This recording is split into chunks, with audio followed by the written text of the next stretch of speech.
yang dirahmati Allah. Alhamdulillah pada kesempatan hari ini kajian kita yaitu kitab Safinatun Najah. Hari ini kita akan mengkaji membahas tentang najis ya. Alladzi bismillahirrahmanirrahim alladzi yaqulu minan najasati thalathatun.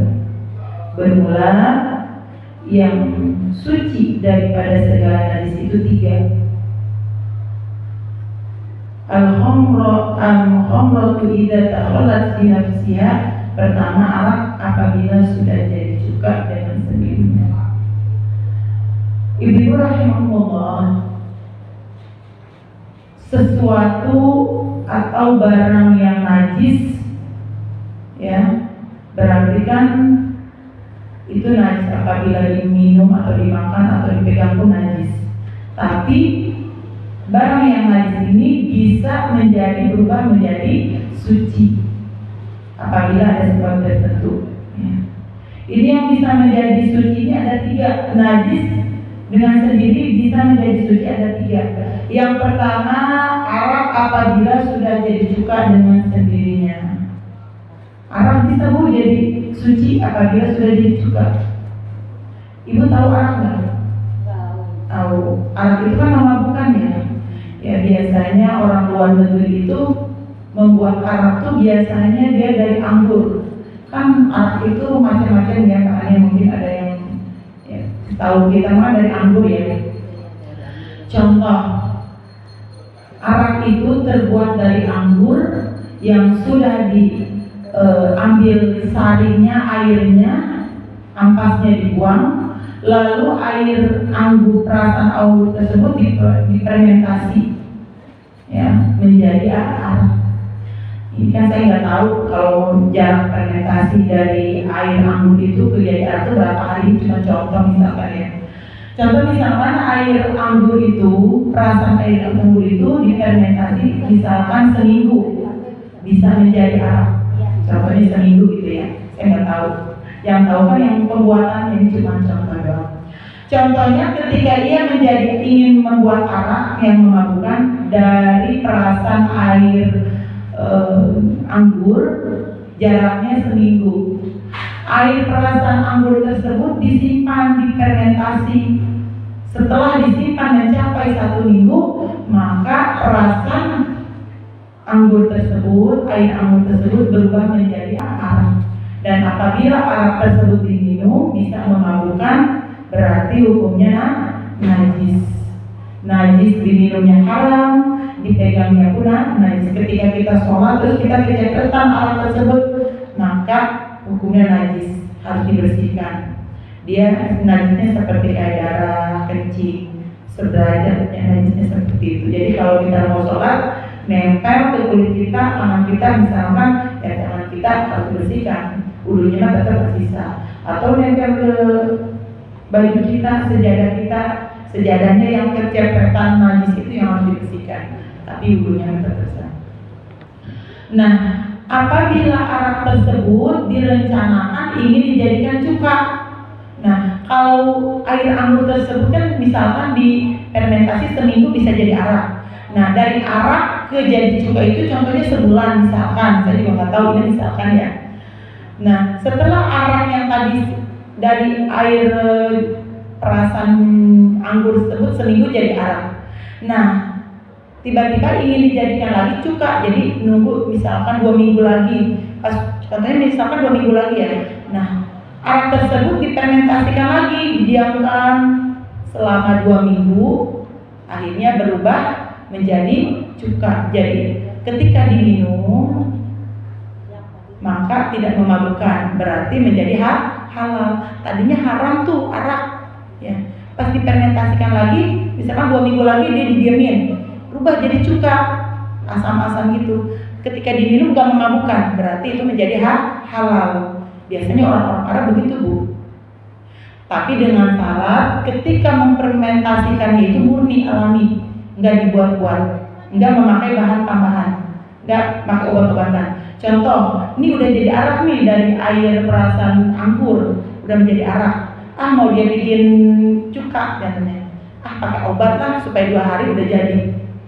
Kan biasanya kalau alami 2 minggu tuh baru jadi cuka. Tapi ini karena dia pengen buru-buru 2 hari jadi, dia pakai obat, misalkan arak tersebut dipakai obat supaya fermentasinya cepat menjadi cuka. Cuma 2 hari akhirnya jadilah cuka. Tetap cuka tersebut masih haram karena ketika fermentasinya itu dia nggak alami karena pakai obat, tetap haram. Tapi ketika dia memfermentasikannya secara alami murni nggak karena sebab apa-apa, ketika sampai 2 minggu nunggu lagi tuh arak tersebut jadilah jadi cuka. Nah, ketika cuka itu dikonsumsi tidak memabukkan lagi, berarti cuka tersebut halal dengan syarat nggak pakai obat-obatan, murni alami gitu kan. Itu biasanya orang-orang Arab itu begitu, Bu. Itu.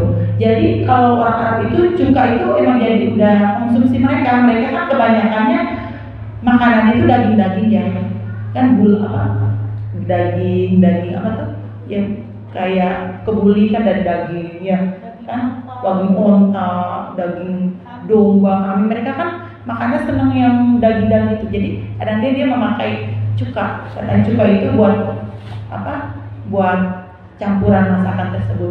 Kadang cuka juga dicampurkan dengan minuman. Katanya cuka itu bisa menghilangkan lemak-lemak di badan gitu kan, cuka tersebut.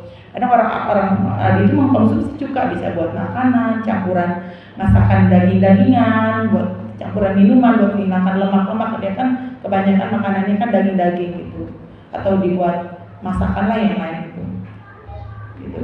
Saya pernah sih minum begitu dibagi ya, tapi halal. Dia berbentuknya kayak hitam-hitam gitu, asam-asam gitu. Pernah Ibu minum? Pernah saya, tapi ya emang halal. Tadinya arak, jadi bentuknya dia asam gitu. Jadi dia berbentuk minuman. Sebenarnya bukan cuka ya, emang berbentuk minuman dicampur dengan cuka itu. Cuka yang tadinya arak hitam warnanya, kalau yang nggak suka asam, tapi diminum halal. Itu ya Bu ya. Jadi arak yang bisa difermentasikan secara alami murni dan berubah menjadi cuka itu halal, boleh diminum, boleh dipakai campuran makanan, masakan boleh. Dengan syarat itu alami. Tapi kalau dibuat campur obat itu supaya cepat nih 2 hari, jadi nggak boleh. Tetap cukanya itu haram. Itu ya, itu satu. Pertama itu yang tadinya haram bisa menjadi halal. Karena ada 3. Lalu yang kedua adalah apa itu? Yang kedua, wajibul maitati idza ruwigo, dan kedua kulit bangkai apabila disamak. Kulit bangkai apabila disamak itu bisa halal. Contohnya apa Bu? Contohnya kita punya piaraan kambing ke kerbau ke sapi. Ya. Kambing aja dulu ya yang kecil. Contohnya misalkan apa aja deh. Ibu punya piaraan kambing, tiba-tiba pas pagi-pagi Ibu lihat Ibu kambing Ibu mati. Nggak tahu deh mati apa karena keracunan, mati apa karena ada yang iseng bunuh, pokoknya mati aja. Berarti kambing tersebut mati itu kan dagingnya itu kan haram, nggak dimakan, haram ya, lama-lama jadi bangkai. Nah, karena yang punya kambing tersebut orang paham, tahu fikih, akhirnya kambing tersebut dia potong, dia ambil kulitnya, yang dimanfaatin. Ya dagingnya mah tetap haram, nggak boleh kan mati begitu aja. Nah, kulitnya itu dia diambil, dikulitin, kulit itu dia bersihkan, lalu dia jemur sampai kulitnya mengering, bener-bener kering, bisa tipis dan berbentuk samak, dan kulitnya dikeringin. Dia bikin samak. Kan kulit kambing atau kulit kerbau kalau dikeringin dia bisa tipis nggak? Bisa tipis ya. Terus mungkin bulu-bulu jadi kering. Itu apabila sudah disamak kering bisa menjadi suci. Asalnya kulit kambing itu, domba itu najis nggak? Najis. Nggak boleh pakai sholat kalau masih basah orang najis. Tapi apabila udah disamak, kalau udah dijemur sinar matahari, dia kering sampai zat basahnya hilang. Kalau udah kering kan udah nggak basah-basah, kering kayak apa tuh? Kayak kulit, bener kulit, nggak ada bahan basah-basah gitu. Itu bisa jadi suci, bahkan bisa dipakai alas buat sholat. awalnya